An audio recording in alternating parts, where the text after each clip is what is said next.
Konsep pengertian hukum bisnis. Keberadaan hukum dalam pergaulan hidup masyarakat secara keseluruhan bersumber dari norma agama, norma sosial, norma susila, serta norma-norma yang berkembang dalam kehidupan masyarakat. Beberapa ahli telah memberikan definisi masyarakat atau society seperti misalnya 1. Menurut Selo Sumarjan, masyarakat adalah sekumpulan orang yang hidup bersama dan menghasilkan kebudayaan. 2. Menurut McIver dan Page, masyarakat adalah sistem yang terdiri dari kebiasaan, tata cara, wewenang, dan kerjasama antara berbagai kelompok. 3. Menurut Ralph Linton, masyarakat adalah kelompok manusia yang hidup dan bekerja sama dalam waktu lama serta menganggap kelompoknya sebagai satu kesatuan sosial. Tetapi pada dasarnya isinya sama, yaitu masyarakat yang mencakup beberapa unsur yaitu manusia yang hidup bersama, bercampur untuk waktu yang lama, memiliki kesadaran akan kesatuan yang sama, dan memiliki sistem hidup bersama. Kepentingan yang dilindungi hukum. Yang pertama itu ada public interest, kepentingan umum. Kesejahteraan masyarakat secara keseluruhan. Kepentingan umum juga dapat diartikan sebagai kepentingan sebagian besar lapisan masyarakat. Yang kedua adalah social interest atau kepentingan masyarakat. Perasaan ingin bersama dengan sesama, membangun peradaban baru, dan memajukan kesejahteraan bersama. Kepentingan masyarakat juga dapat diartikan sebagai minat sosial. Yang ketiga adalah private interest atau kepentingan individu. Kepentingan yang dimiliki oleh individu atau organisasi dalam isu-isu tertentu. Kepentingan pribadi dapat mengarah pada tindakan yang menguntungkan diri sendiri daripada publik.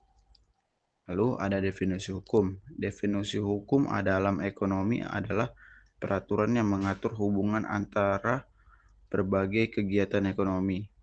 Hukum ekonomi juga bisa diartikan sebagai seperangkat norma yang dibuat untuk mengatur kehidupan ekonomi. Ciri dan sifat hukum. 1. Mencakup hukum publik dan privat. 2. Mengatur hubungan antara negara dan pelaku ekonomi. 3. Mengatur hubungan antara berbagai peristiwa ekonomi. 4. Bersifat multidisipliner. 5. Bersifat transnasional. 6. Bertujuan meningkatkan efisiensi dan keadilan dalam ekonomi. 7. Bertujuan mengatur dan membatasi aktivitas perekonomian. Adapun sumber dan sistem hukum yaitu 1. Pancasila sebagai sumber segala sumber hukum. 2. Undang-Undang 1945 khususnya pasal 33 yang mengatur tentang ekonomi. 3. Ketetapan MPR. 4. Undang-undang, seperti undang-undang tentang penanaman modal, persaingan usaha, dan OJK. 5. Peraturan pemerintah sebagai pengaturan lebih lanjut dari undang-undang. 6. Peraturan presiden seperti Perpres tentang ratifikasi kerjasama ekonomi global. 7. Peraturan daerah provinsi yang ditetapkan oleh pemerintah daerah. Hukum dalam kegiatan ekonomi. Dalam menjalankan bisnisnya, manusia dituntut untuk mendapatkan keuntungan yang sebesar-besarnya. Mencari keuntungan merupakan usaha yang sah-sah saja, tetapi yang terpenting dalam menjalankan usaha tersebut tidak menyampingkan hukum, melanggar hukum atau sering disebut dengan istilah legal or illegal. Tujuan undang-undang. Tujuan untuk mewujudkan Indonesia yang adil dan sejahtera dinyatakan dalam pasal 33 ayat 1, 2, dan 3 Undang-Undang Dasar tahun 1945, yaitu bahwa 1. Perekonomian disusun sebagai usaha bersama berdasar atas asas kekeluargaan. Kedua, cabang produksi yang penting bagi negara dan yang menguasai hajat hidup orang banyak dikuasai oleh negara. Ketiga, bumi, air dan kekayaan alam yang terkandung di dalamnya dikuasai oleh negara dan digunakan untuk sebesar-besarnya bagi kemakmuran rakyat.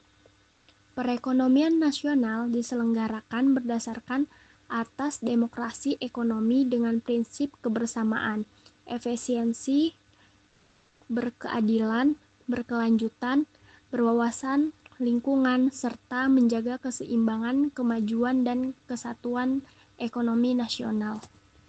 Selanjutnya, pengertian hukum bisnis. Hukum bisnis berarti sekumpulan norma dan asas-asas yang berkenan dengan suatu bisnis.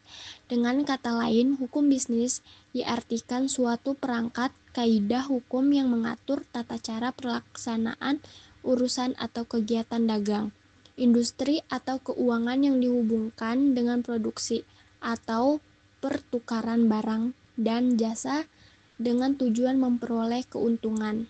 Hukum bisnis bertujuan untuk melindungi, mengawasi, dan mengatur kegiatan bisnis agar berjalan sesuai dengan koridor yang ditetapkan.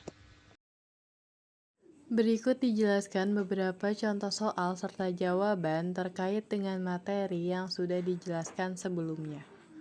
Sekian presentasi dari kelompok kami, kurang lebihnya mohon maaf. Wassalamualaikum warahmatullahi wabarakatuh.